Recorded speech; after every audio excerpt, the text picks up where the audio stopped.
tell us when, huh? Okay, ready.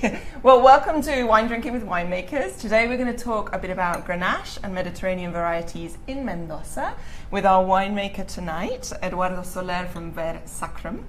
If you haven't joined us before, my name's Amanda Barnes. I'm a wine writer based in South America, and this is Wine Drinking with Winemakers. So thank you very much, Eduardo, for joining me today. A pleasure.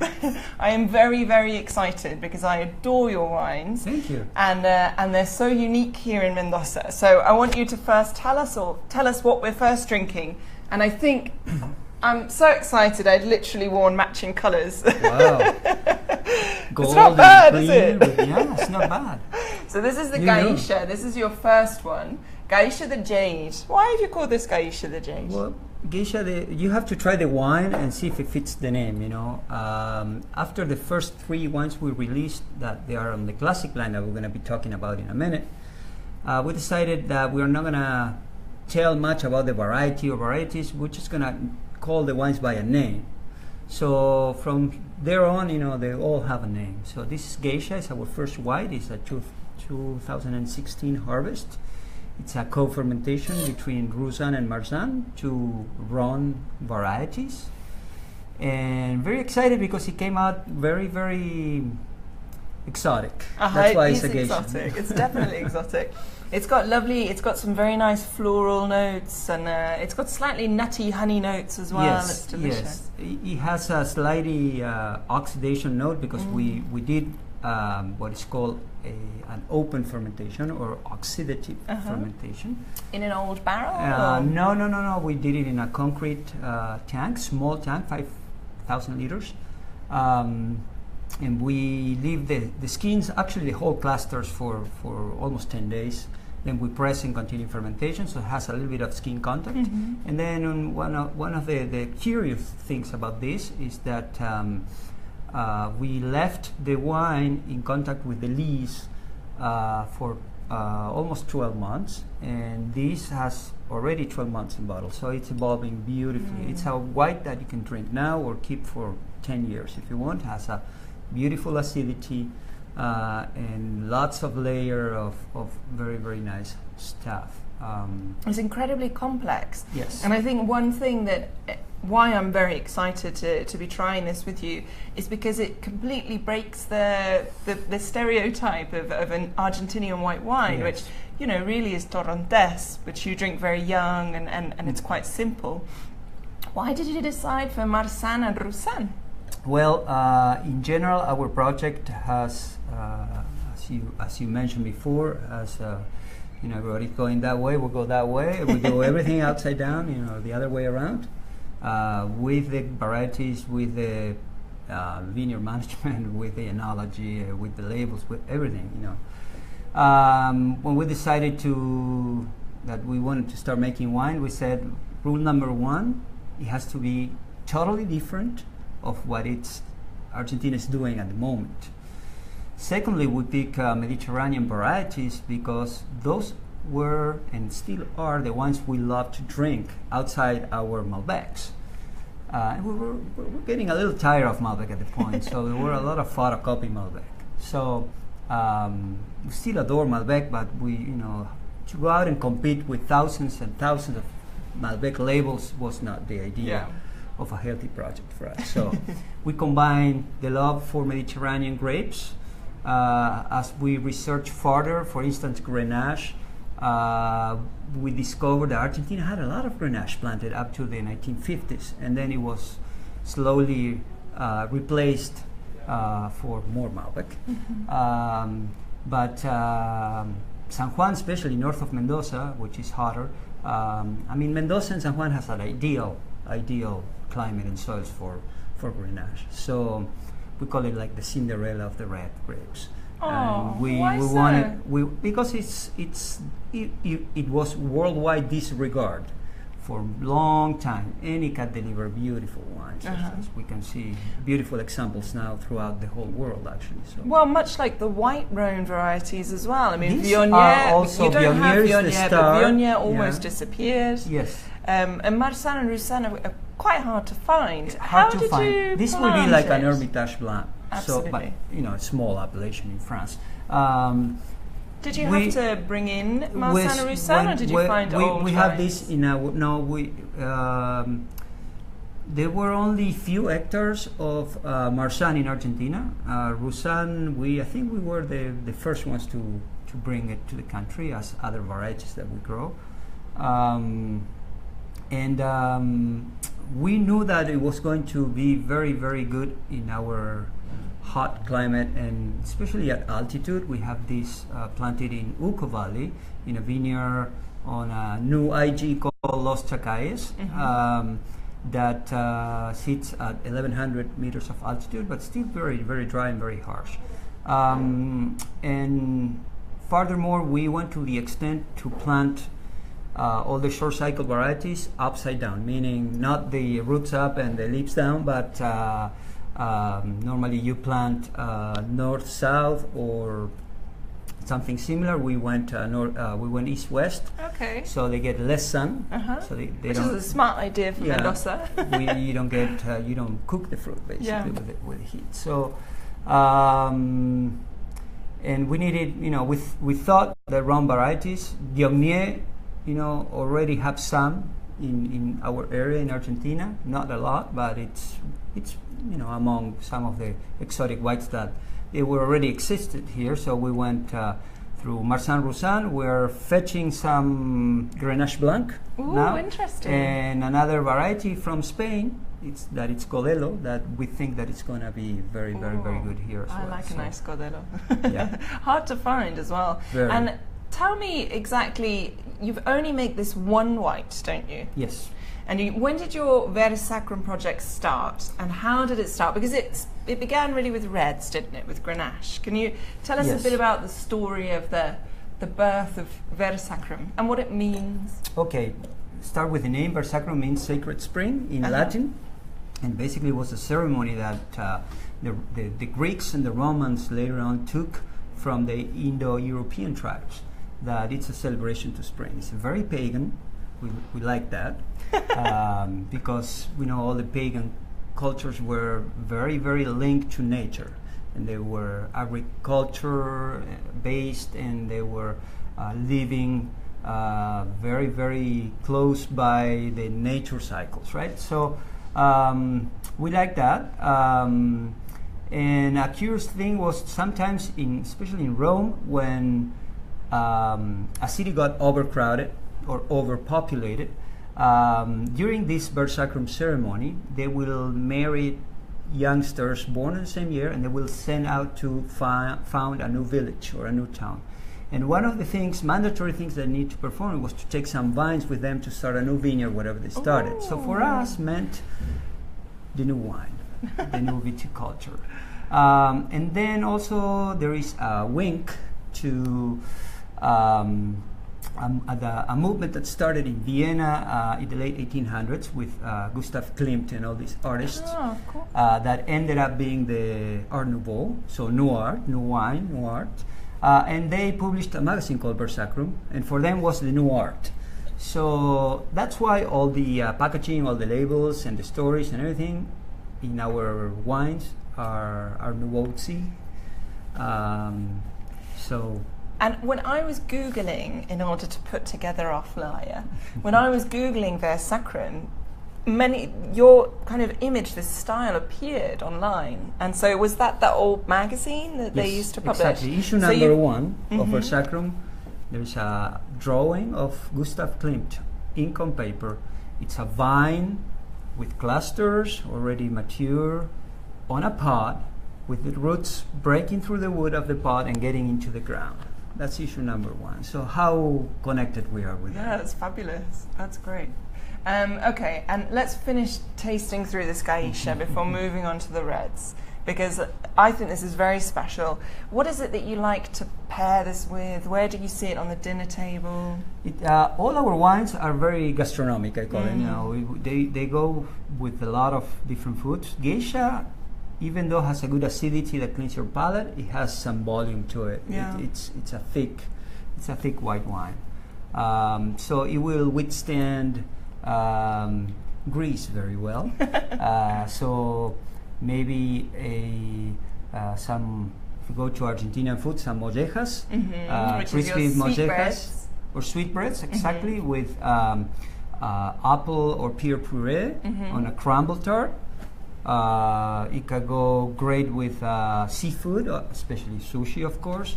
The sashimis and all that. Like a really nice tuna, fatty tuna. fatty tuna, exactly. Goes beautiful with that. Goes great with other seafoods. Goes great with pasta, believe it or not. Do you know what I would like to? I recently had a nice, white sausage, the German white sausage, and they use a lot of cardamom and spices, and that for me would be a nice pairing with this as well. Yes, exactly. Because it's got that slightly more exotic vibe to it, so I think it would work nicely with some Asian spices. Yeah, geisha we need to revisit later on, because as it warms up in the glass, it will develop different layers. Now it's a little shy. Geishas could be very secluded and shy, but it has, like a friend put it once, it has a hiding katana. So it has some power, some discipline, even though it's a poetry, it's silk, it's brocato, it's a good makeup. But there's power also behind there's it. power behind it. Yeah, definitely. Wonderful. Well, I've finished my glass, but I will come back to it a bit later. That was delicious. All right, and now we're going to move on to, this is your kind of classic trio, isn't it? Exactly. This is how we started. So going back to the second part of your first question, I told you about Sacrum and what it means. Now, we have a good group of friends that we used to meet every Wednesday for an asado, to open wines from all over the world and just hang out. And, which is unique in Mendoza. We should point this out. It's very hard to get wines from around the world, here, isn't it? Yeah, but some of them winemakers, some of the agronomists, that they get because of their jobs, they travel a lot, and when they get back they bring a bottle or two, so that's very special. So we were with my friends on an asado one of these Wednesday nights, and a bottle of a wine that really marked us showed up in the table. It was a Grenache, of course, from Spain, from the Gredos area, by a crazy pair called Comando G. The name of the wine, if I can tell it, it was Rumbo al Norte, or Bearing North, right? And we looked at each other and said, how come we don't have these wines in Argentina? Because we knew that Grenache was there. There were some hiding hectares of Grenache here and there. Right now it's about 25 hectares in Argentina, so it's not a lot, but so that's how the project started, basically. Fabulous. So all of a sudden, we were 6 or 7. All of a sudden, a few months later, we were looking for land, and then we started to consolidate a container for plants from pretty much all over Europe, in Italy, and by the time we needed to open our checkbooks, we ended up being 3. As it happens. As it happens. Once the wine was finished and the barbecue was over. And we will continue on with the dream of having a nice Argentinian Grenache. So we got a little bit carried away with the nursery order, because we brought Roussanne, Marsanne, Monastrell, Syrah, Nebbiolo, Mencia, Teroldego, Carignan. Oh, wow. So we have like 11 or 12 non-traditional varieties for Argentina planted and getting into production slowly. So it's very exciting. And we're going to try some of the other varieties a bit later on, but let's start with your Grenache. Okay. And so which harvest is this? Our first commercial harvest ever, and for Grenache, these 3 wines, was 2014. This is 2016. Fabulous. So this is your third? This is our third. Even though 2015, it was, I don't know if you remember, Amanda, here, it was a very, very hard year with El Nino in full force, and so we threw away most of our production. We were able to salvage maybe 100 or 200 bottles of these wines. Everything else, we thought that it was not, the volatile acidity was too high or this or that. So we make vinegar with it. So basically, and then next year is this 116 that came out beautifully, and 17. It's even better. It's to die for. So we're very happy. Fabulous. Very happy. Yeah. And if you look, I mean, if you can see, it's a very light red. It's very light. Yes, Exactly. you could even, if you were drinking this in France, you could potentially think this is a dark rosé. Yes, it's not. I know. But It tell has- us a bit about your Yeah. kind of your learning curve with vinification of Grenache. When we just planted our vineyard in Uco Valley, we started to search because we knew somebody had some Grenache hiding. We started to search to buy. Because it was on the INV register? Exactly, Okay, so it was on the legal register, you had to find it. Yes. 24 So we hectares. said, who has it? Where is it?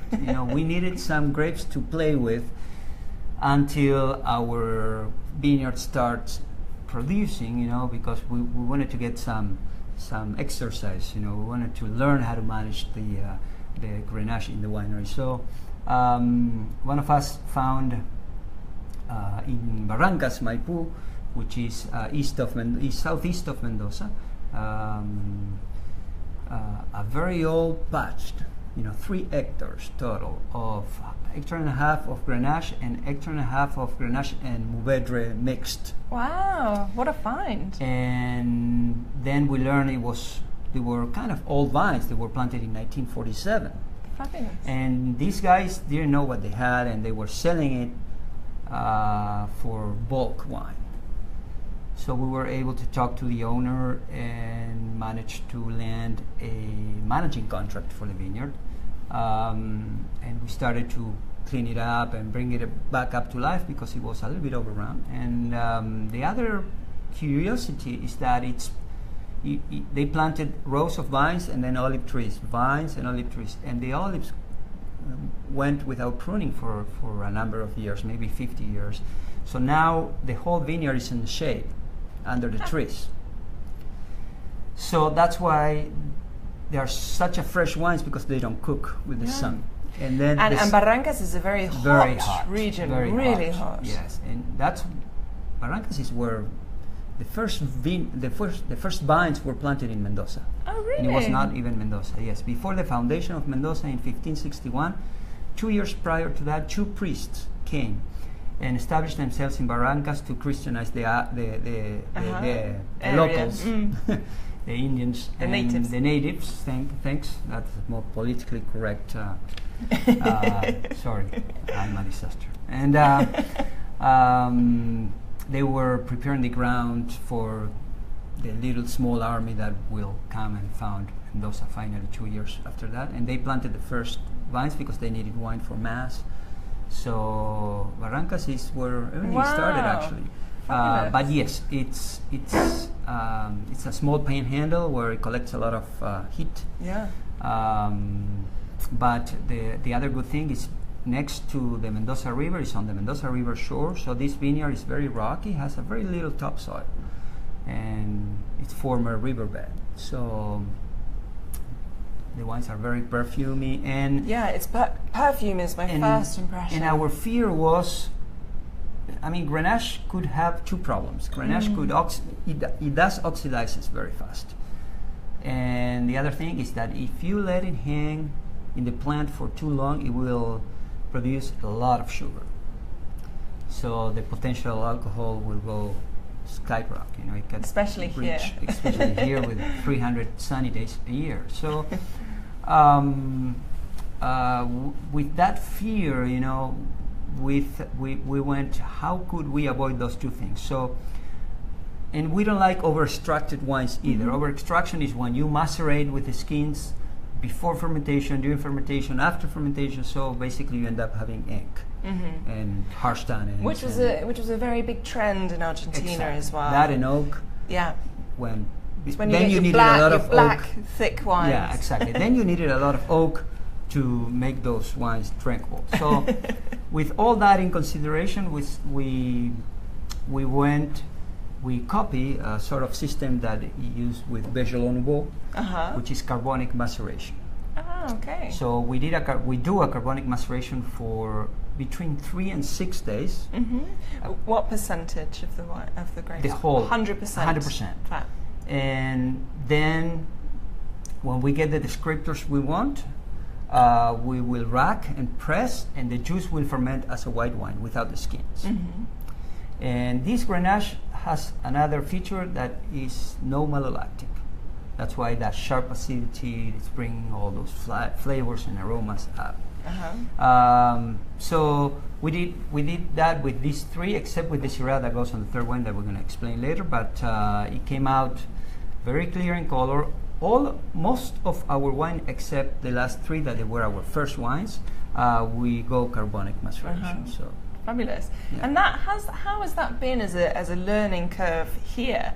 Because it's not very common to find carbonic maceration wines here in Mendoza. No, we know that some very exquisite sparkling wine producers, when they do their rosé, they kind of use it for a tiny bit, maybe 2 or 3 hours.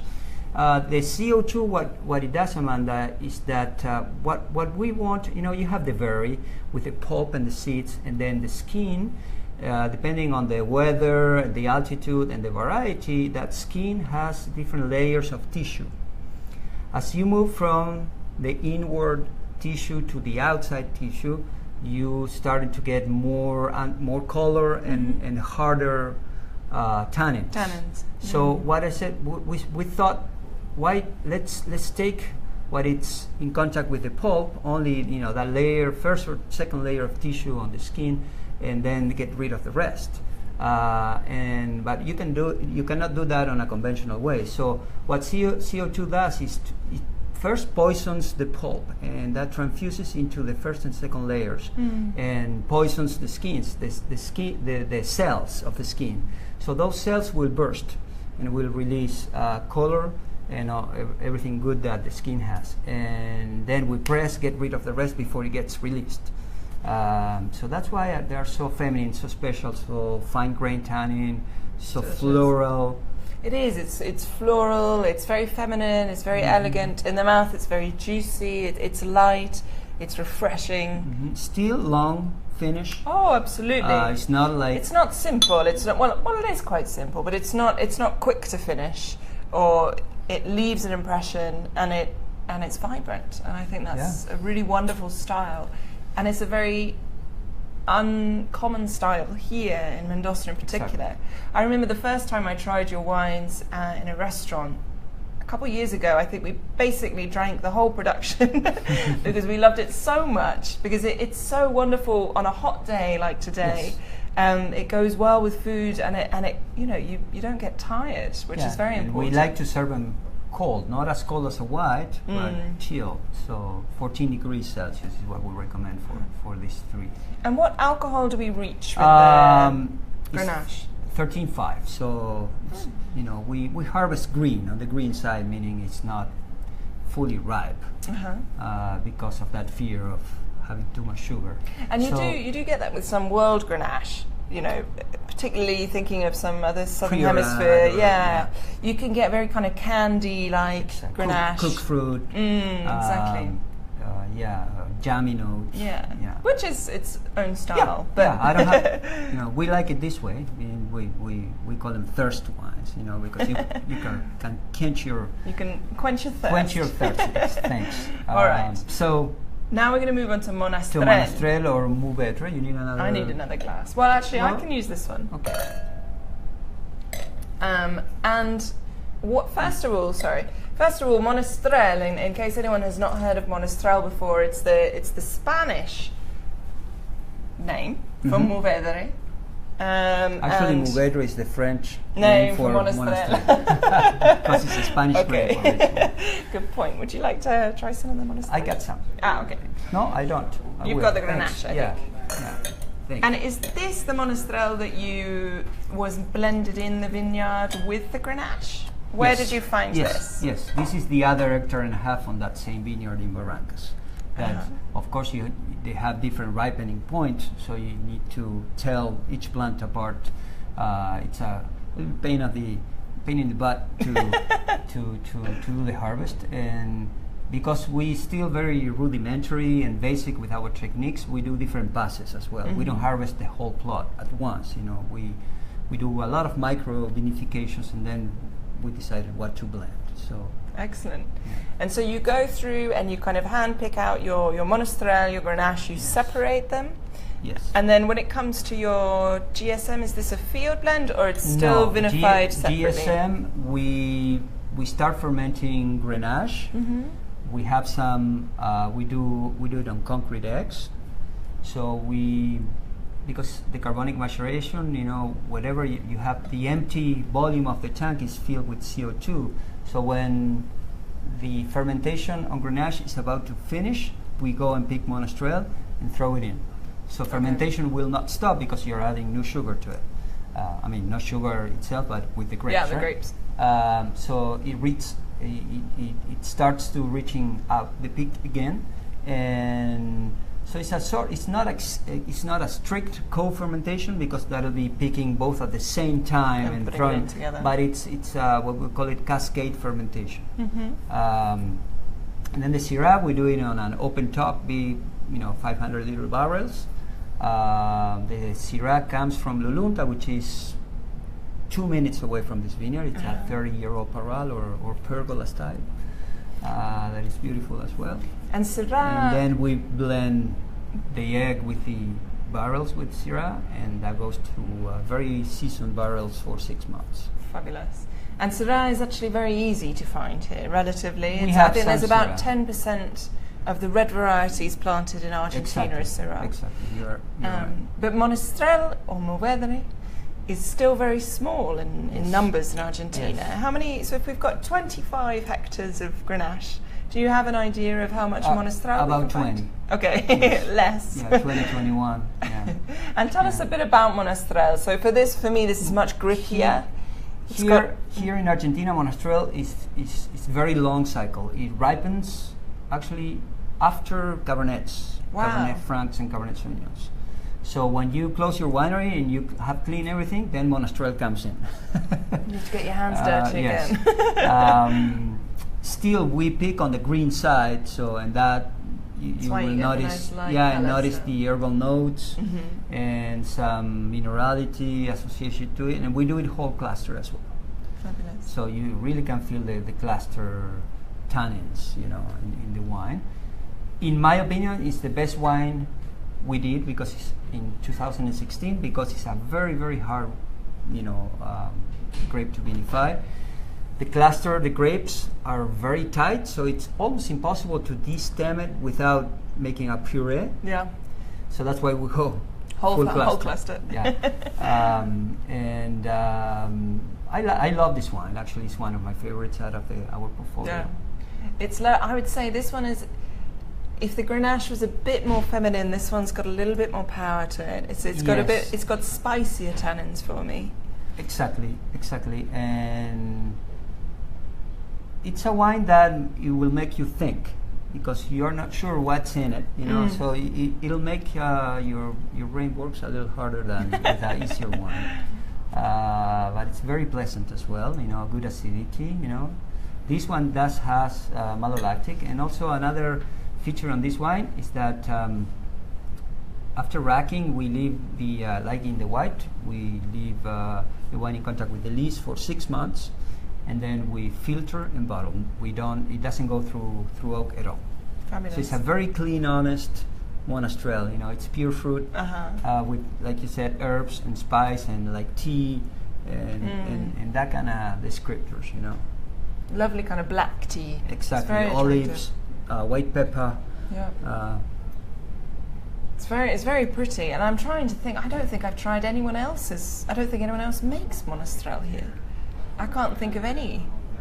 You're not going to say because it's competition. Somebody will. Of course. Eventually. I think a lot of people are eyeing up their Sacrum with a lot of interest to start working on the whole GSM blend, which. We should say in the Uco Valley there's a couple other producers who've got a GSM blend as well, but quite a different style, I'd say, to yours. Some of them have more the kind of fuller bodied. Yeah, they go after very Rodin-esque style, you know. We try to create our own style, again with very basic analogy and going back to just let the fruit express, you know. Absolutely. So now this one has red wine color already. And this is the Syrah coming into play. Exactly. The Syrah will give more color, more body, all the spices and leather and iron. You know, Iron, yeah, it's got that blood. It's got the sausage. blood. It like immediately to me, it's like, oh yeah, blood. And I love a raw steak, so I love that.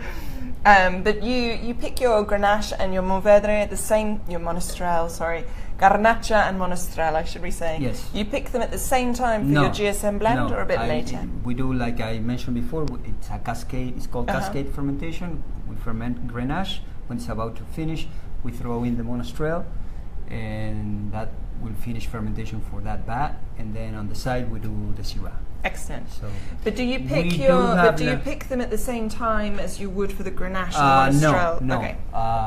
This is riper fruit. I cannot speak English anymore. No, you're doing a fantastic job. Yes, a little bit later. Later, yeah. And so, how have you selected your Syrah? You said that you found this on the Paral because It's a small producer that sells grapes, and we sample a lot of Syrahs, and we really liked it. Plants are fairly old, 30, 32 years old now. And now that our other vineyard in Chacajes entered production, we have the same trio from Chacajes that we are launching in a few more months. So it'll be interesting to compare. The only difference in the GSM in Chacajes, it is a field blend because we planted a parcel on a riverbed that 50% of the plants are Grenache, 25 are Syrah, and 25 are Mourvedre, all mixed. Excellent. So how do we pick? Grenache is the first one to get ripened, then Syrah, and then Mourvedre. So when the Syrah is ready, we pick it ready. Okay. So the Grenache is a little bit on the overripe side, and the Mourvedre is a little bit on the green side. And the Syrah will balance those two. So how it's fun. Very, very interesting wine. And are these your vineyards that you've done in a different planting method? Yes, we have. As I told you before, we needed to experiment and learn everything. How to manage the vineyard with these varieties that were not existent here, and so on. So when the terrain got very rocky, we went gobelette, which is the plant is just one tutor or stick, and then the plant tied around it. And do you tie it on the top? Yes. Okay. So it's like a little lantern. Exactly. A great lantern. When the terrain few feet away, when the terrain got a little bit of topsoil, we did the normal VSP, but it's a lower VSP. It's not tall. And why is that? Because you want to have a bit more coverage? No, less coverage. Less canopy per cluster, actually. Excellent. To avoid overripe, bigger and all that. And then the Mencia, for instance, is 100% bush. So it's a tiny bush like this. I'm excited about the Mencia. You haven't released any Mencia yet. It's coming up. It's coming. 5 more months and it's in the market. Yeah, the first Argentinian Mencia. It's very exciting. I was in Spain for 80 harvests earlier this year in Ribera Sacra, and it's I can't wait to taste the Ribera Sacra Mencia. Very exciting. The first experiment came out very good, and it was the first time these little plants that they are 3 years old that give us some fruit to ferment. We only have one barrel. So it'll be 300 bottles. Oh, nice. So where are you going to sell that? I don't know. Friends. Yeah, I bet you've got a waiting list already. Yes, Excellent. Okay, so this one, let's talk a bit more about the profile of this. We've got the bloodier wine, it's a bit darker, we've got a bit more dark fruit coming in here too. But wild fruit too. And some roses. I get a lot of roses for it. I think it's the Grenache. I think your wines are quite floral. I mean, up until now at least, we've definitely had floral notes in all of them, which is, I love that in a wine. And that's because we don't over extract, so you don't have other components that they're heavier in the nose or in the palate, overrunning or masking the very delicate and fine aromas that they're very volatile, by the way. So you don't want to lose them. You don't want to lose them, yeah. And how do you maintain them? How do you... Carbonic maceration does that, and then fermenting without the skins, and then just trying to make a very, very, what we call in winemaking, very reductive environment for the wine. So we don't do pump overs. And this is where you keep it in the concrete egg, we don't sealed. touch it. We don't do pump overs. We don't do pistonage. We just leave it alone. Yeah. And then you just take it out for bottling. Exactly. Fabulous. All right.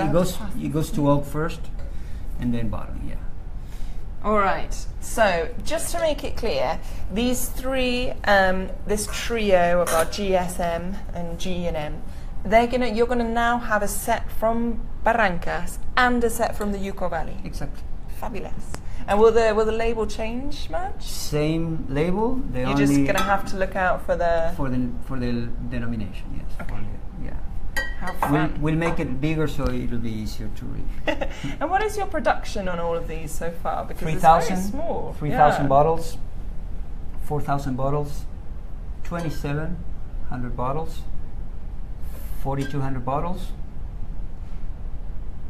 498. And 500. Okay. Very exciting. I'm very sorry that everyone's not going to be able to try them, but you have to come to Mendoza and we'll talk about where you're exporting soon. So let's move on. Flowers now, huh? It's delicious. It's beautiful. Crazy, yeah. They're wines that open, and I'm glad you've left yours in the glass, but I'm enjoying them too much because they're thirst-quenching wines, as you said. And especially with the chilled temperature, they're beautiful.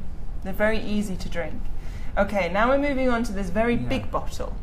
Here she comes. Dun, dun, dun. La Dama del Abrigo Rojo. It will be something like the lady on the red coat. Yes. Yeah. But why the lady in a red coat? Because the lady in red is common, but why the lady in a red coat? Because the first time we tried the wine, we all three went, Jesus, this is one sexy wine. So it needed a sexy name and a sexy lady. And you all thought red coat. Red is sexy, come on. Yeah, but a red coat? Why not a red dress? Well, imagine, it was winter. So we needed to put some insulation on her. And this is the wine everybody's talking about right now. I shouldn't say that, but it's that way. It's 100% Nebbiolo from Yucca Valley. It's not a typical Nebbiolo. We're not trying to copy Barolos or Barbarescos whatsoever. Because and if you're waiting for that, it's nada ver. It's totally different. Exactly. But it's a very, very unique wine for all the wine profiles I try, at least in Argentina. And why did you plant Nebbiolo? Because there isn't much here. No. There are some producers with Nebbiolo. Yeah, it got ripped in favor for Malbec up to the 50s. Like Grenache, we used to have a lot, and you used to go to red sparkling. Oh, really? But not anymore. It was in fashion back then. So you tell any old guy that did sparkling here, and would say, "Yeah, Nebbiolo, we did a red with bubbles, red bubbles." Yeah. And who do you know that from? Which is that Rosell story? It could be Senor Pedro Rosell. Yeah. It could be you ask Pepe Reginato's father as well. Okay. He will tell you. Yeah. Fascinating. Yeah. I did not know that. That's interesting. In Nebbiolo, we have it in Chacalles in Yucca Valley, and we planted two different orientations, three different training systems for it, just to see how it does. We have such a small amount of fruit that everything goes anyways. But on the future, we're trying to separate them and make different wines from the different training systems, just to see the difference. And this is a sexy wine. It is a sexy wine. It is a very sexy wine. It just dances out of the glass. It really lifts up to the nose. It's very floral. It's got that lovely rose note that I think you get with Nebbiolo in particular. Rose water. Rose water, yeah. You get some tea, some red fruit. Definitely. You've got other layers going in there, but the first one that hits me is that beautiful, elegant rose, which is nothing that I've ever smelt in Mendoza before. Yeah, it reminds me of a perfume from L'Occitane called Four Roses, Four Kingdoms. Oh, I don't know that. It just smells just like that. You can wear it. Ladies, you can. Okay. Let's try it. And then you're going to have to tell us why you sell this it's not even 1.5 liters. It's a liter, 125. So it's like a bottle and a half of these. Perfect for a dinner of 4 people, so you don't have to buy another bottle. Give you the shivers. Because it's got a crunch. It's got crunch to it. Cranberry. It's very fresh red fruit in the mouth, but it's still very, very floral in the mouth as well. It's still very expressive. Yes. And it's young. It's a young lady. It's only 2016. We pick a bigger bottle because we know Nebbiolo ages better in bigger containers. So that's the reason. But unlike a Barolo, you don't need to wait to drink this. This is completely ready to enjoy now. You don't need to cellar it for 10 years. Yeah, it's ready to go. But it gets better with age, because we've been consistently trying it from the barrel and then in the bottle, month by month, and it really it's changing. So. And how much Nebbiolo did you plant? We have about. We have enough to make 3 barrels right now. When the plants get older, we'll get a little bit more yield. But right now, it's just 3 barrels. And what is your yield currently on the vines? On the vines, it's probably 1.5 kilos, 2 kilos per plant. So nothing. Babies, yeah. Fabulous.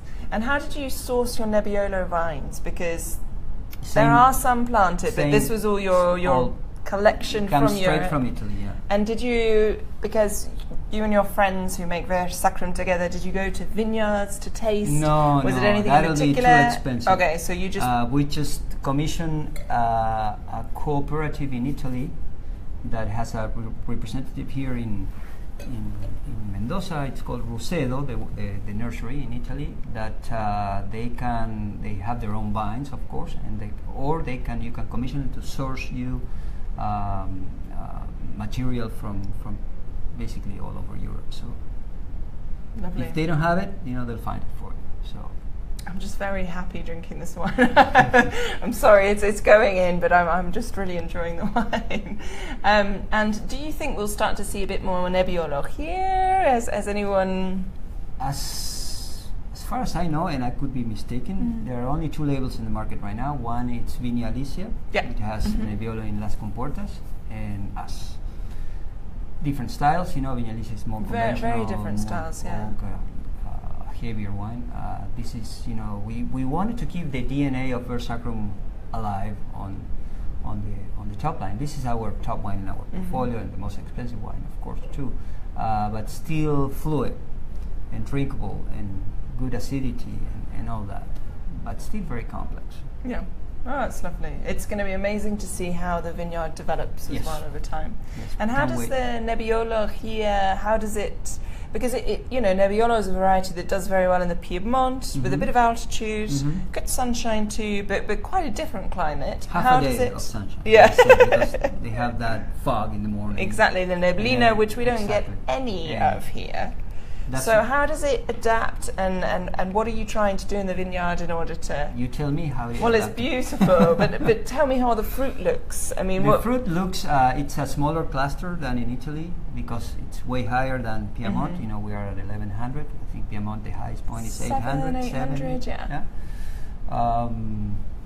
And we again, like the white varieties, we planted most of it east to west instead of north to south to protect it a bit from the sun. To protect it a bit from the sun, so it doesn't cook. And pergola, you got all the fruit hanging, and the canopy will protect the clusters as well. So and the vines are 5 years old. Are 5 years old, exactly. And has the pergola extended enough? Pretty much, yes. It's you have to come and see. I know, I have to. And this is your vineyard, which is within the vines. Exactly. The winemaker's village. Within the winemaker's village. We are right between Superuco and Jimenez River. So. Nice place to be. Yeah.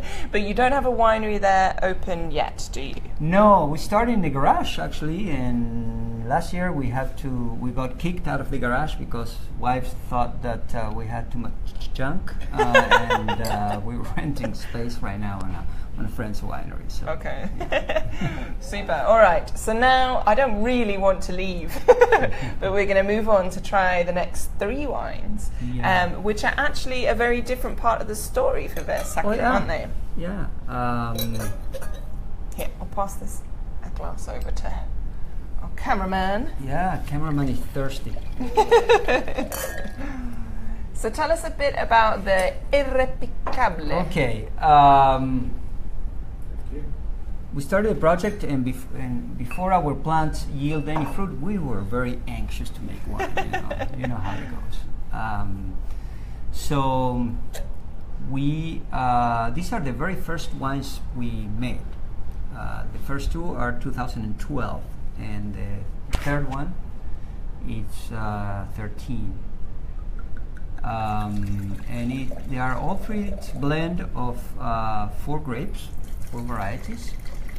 Because we didn't have enough exotic fruit to make a varietal, right? So we need to go blends. These ones, we made them on a device called a roll fermenter, which is a 600 liter oak barrel that sits on a rack that has wheels, so when you're fermenting inside the barrel, you can turn it and mix the solids with the liquid. These are more on conventional side, except the third one that already showing Sacrum DNA because it's fresher and more acidic and it's greener in a way. By the way, Placebo, the third wine, was named among the best 100 wines of Argentina last year. So made us very proud on our first experiments, and they were experiments. So we created a line now that is called Irreplicable, where all the experiments we do that we like, we bottle, but we don't repeat them anymore. So these wines are we never made them anymore. The base of the wine, 3 grapes, Grenache, Malbec, and Cabernet Franc, and then the 4th grape we will change on each bottle. For Fractals is Syrah. For Boca Mora, which means tainted mouth or tainted. It is. See, I would have gone like Nebbiolo. Black mouth. It's very poetic. So on this one is Syrah, on this one is Nebbiolo, and this one is Malbec. Fabulous. And tell us a bit about, because Cabernet Franc is obviously a very hot variety in Mendoza, but you haven't gone down the Bordelais route at all with your wines. No. So here we're using what's a bit more available, and you wanted to start playing. Exactly. Okay. But you won't be doing anything Bordelais in Sacrum. No, that's it.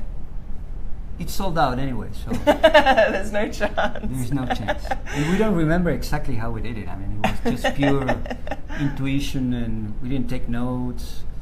We didn't record any temperature breaks, anything. It just went. Very, very yes. Unreplicable. Very, very garage. Very, yeah. And how much did you produce of each of these wines? 500 bottles. Oh, tiny. Okay. Tiny. Is it for sale? We still have some for sale. We have a small batch left, like 15, 20 cases of each, and that's it. Tiny. It's gone. Yeah. So tell me a bit about this first blend here with the Syrah. Fractals It's a very classic blend. The only thing non-classic is the Grenache in it. And this was coming from your Barrancas vineyard? No, this was coming from the vines. Okay. We bought it from Corazón del Sol. From other producers in the vines, okay. which are neighbors. I mean, it's like right there. Yeah, the Cabernet Franc and the Malbec. It's ours. You know, we have some rows planted, but we're not using them anymore. We sell the grapes, and the Syrah is ours as well from Chacayes. So, and it's a totally different beast to the other wines. It's got a completely different feel to it. It's got much more concentration. Yes. More dark fruit concentration too. A bit more spicy, riper. A bit riper, and just this is your pure steak. Much more what you expect to kind of be able to taste a bit more here. It's got that concentration and the richness. You can also meditate with these two. I mean, or you can just drink it yourself, lock yourself in the restroom, and don't share it. Okay. But what we were practicing on this wine was roundness and seamless on the blend, and we were playing with co-fermentations because Cab Franc and Malbec we did co-ferment, and then we throw Grenache, and then we did Syrah on the side, and then blend it. So it's lovely. It's very smooth. It is. It's very smooth and enjoyable. Just a very different style to the others. But as you move along, the last of the three will bring you back to this. Okay. You'll see. I'm going to move to the Bocamorre then. Would you like to? Well, we pour two, but we don't know which it is. So just pour it here. Nope, those are both the same. Those are the fractales. Okay. What does fractales mean? Fractals. It's a theory of the fractals. Look it on Google because it's kind of hard to explain. But basically, for us, means that the fractals, like if when you grab a broccoli and you take a tiny bit off a broccoli, it's a miniature of the whole thing. Oh, right? Yes, it is. So it's a shape that repeats. It's a pattern that repeats in nature. It has to do with sacred geometry. So a French mathematician came up with a theory of fractals in the 60s, and you can apply that formula to everything nature does. And basically, for us, meant that a tiny fractal of the grapes, the soil, the air, our work, the oak, it's in the wine, forming one whole thing.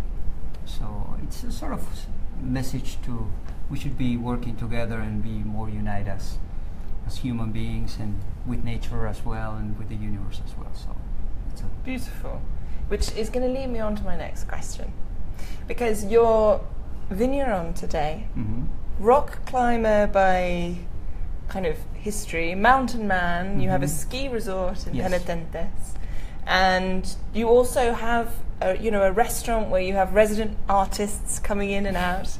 Tell me a bit about yourself and how you found your way into wine, and what are your other great passions? My biggest passion is life.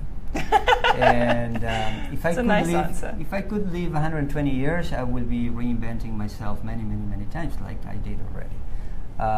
But especially in Mendoza, mountains and wine are very, very close related. That's the only reason we have wine. Exactly. The water we irrigate the vines with comes from the mountains. The climate we have here, we are on a rain shade. It's because we have such a great wall that stops humidity coming from the Pacific, so we have a desert on this side.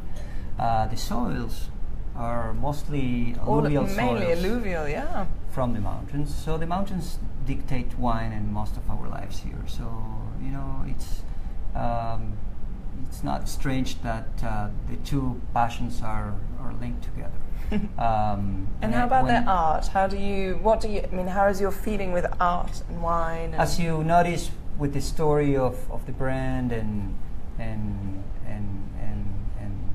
packaging image art also is very important. We consider wine as a form of art as well. All three partners in the project, we love art in different ways. If we can bring art to somebody who's tasting Sacrum anytime, we will do that, you know. So yeah. And one thing that you can't see from that direction is the back labels, because they're pretty much all poems. Yes. Also art. Yes. Written art. Yes. And are these some of these are poems written by other people? All of them are poems written by other people, except the geisha back label that it's a Klimt ink on paper. Beautiful. Work. It's fabulous. It's called Fish Bath. And you can see that from the other side of the label. Yes, exactly. So you can see it from the empty side of the bottle. Yeah. Poems that we pick because they also represent what we with words, what we're trying to say with the wine. Mm-hmm. They are not ours. They are all quoted. Or fragments of poems if the poem is too long for a back label. So yeah, it's a gift we're going to give to our consumers before they open the label, just to have them on the right mindset. Absolutely. It's wonderful because wine for me is very much about enjoying that moment and thinking about it too. So tell us a bit about Bocamora. Bocamora of the three is the most exotic, I would say. It has, Nebbiolo really shows in the nose, all those floral notes, and it's very exotic. Hard to tell what it is, And how much Nebbiolo goes into this? It's 15%. Okay. 15%, yeah. Fabulous. Yeah, you feel that a lot on the freshness, on the finish. Exactly. The acidity that really picks up. I think compared to the Syrah, this one lifts a lot more on the finish, which is wonderful. And then Bocamora, you said, means tainted mouth. Tainted mouth. Yeah. Why tainted mouth? It's not. It's hard to translate. Mora. It's blackberry, isn't it? It's a fruit. Yeah. But also means the Moors that conquer Spain. Okay. They were dark skinned. Mm-hmm. So if you have a dark mouth or dark color pigmentation, not because of the wine, but because of your origin or race or mixture, you'll be a Moro. Okay. So Bocamora has many, many meanings. It could be an Arabic mouth with beautiful big lips. Yep. It could be lipstick color like you apply, because Mora it's a color as well. It's like a dark red. It's red with purple actually. So it has different meanings. Wherever you want to go. And the wine will probably give you a red mouth at the end. Oh, of course, if you drink the whole bottle, yeah. Okay, excellent. Let's move on to the last one, which is placebo. Placebo. It's not medicine, but it will cure you. And this is your final one, which you use with Grenache. That's Mourvedre. It's Grenache, Mourvedre, Cap Franc, and Malbec. Crazy blend. Wow. And this was also coming from the same property in Ostracaires. Yes. Excellent. And why did you decide to name this one Placebo? Placebo because we as human beings we have different decoys and placebos in our life. We need the carrot in front, so that's why. Absolutely. I think wine is a knowing placebo for me. It's not so much a placebo because I know it's a vice, but I like the idea of this. And this is much more, we've kind of reached another more floral side again. Fresher, it has greater acidity than the other two. It's a little greener, you will have some positive vegetable notes as well. It's spicier as well. Spicy, yeah, because of the Mourvedre, yeah. Very interesting one. Great. Yeah. And are you planning any other Yes, we have 2015, 14 and 15, we didn't release any. Now we have 16 that probably will see the market in 2 years. They're all crazy blends of what we have now. So I'm not going to disclose it. Okay, all right. You have to wait. You have to wait. We'll do another one of these in 2 or 3 years. Fabulous, with the Mencia. Yeah. Okay, great. So I think we've had so many beautiful wines. Thank you very much for sharing them. Thanks a lot. And I'd like you to tell everyone where people can find them, and perhaps you can tell us a little bit about your project in Maipú with the restaurant where people can also taste the wine. It's you can find the wine either in Buenos Aires, which is our bigger market, in several wine stores and restaurants. Here in Mendoza, Wine O'Clock, of course. Which is the fabulous tasting room we have. Facility right here. And we're about to start exporting to the U.S. Mm-hmm. It's a small allocation because we don't produce a lot, but probably in 2.5 months it'll be there. Excellent. And that's with Brazos? With Brazos, which is our importer. They've been very, very patient. JC told me he's been trying for 3 years to get you on his books. Exactly. And with good reason, because the wines are fantastic. Thank you.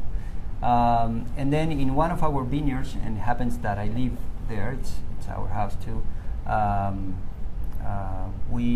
people were asking where I can try your wines, and we don't have a winery yet or a tasting room, so we started to open the house for some wine lovers that wanted to try our project, and that grew from there, and then somebody wanted food, and we started cooking, and then I have a neighbor that it's a very famous chef here in Mendoza, Pablo del Rio, that lives 4 blocks from my house, from La Cayetana, which is this vineyard, and he said, well, I can cook, and grew from there.